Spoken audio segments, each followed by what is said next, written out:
আর আমাদের মধ্যে রয়েছে দুই দাদা, একজন এসেছে দুলমি থেকে, একজন এসেছে ফরেস্ট মোড় থেকে। তো দাদা তোমাদের নামগুলো একটু বলো। আমার নাম বাবাই মুখার্জি। বিনোদ মাহাতো। তো হুম। তাহলে দাদা আমাদের বিনোদদা নিয়েছে এক জোড়া স্পোর্ট জুতো। সরি, কেমন লাগছে? ভালো আছে তো? খুব ভালো।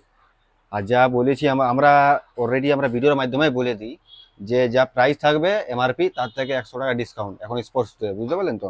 তো বাই চান্স আপনি যদি ভিডিও দেখে না আসছেন তার মধ্যেও আমরা করে দিতাম, বলারও মানে প্রয়োজন পড়তো না। তো ভাবছিলাম অনেকদিন থেকে আসবো কিন্তু আসতে পারি আমাদেরও সেই দোকান মানে না না, ঠিক আছে তাহলে। আর আমাদের বুবাইদা নিয়েছে চটি, কেমন লেগেছে? হ্যাঁ, ভালো, ঠিক আছে। ভালো আছে তো? আস্তে আস্তে পছন্দ হয়ে গেছে। আস্তে আস্তে পছন্দ হয়ে গেছে। একদম তোর যে কালেকশন আছে দেখতে আর বেশি দেখার দরকার হয়নি। বেশি টাকা যেটা দরকার চাইছি সেটা দাদারা দেখালো। পেয়ে গেছে, খুশি তো দাদারা? থ্যাংক ইউ, আবার আসবে।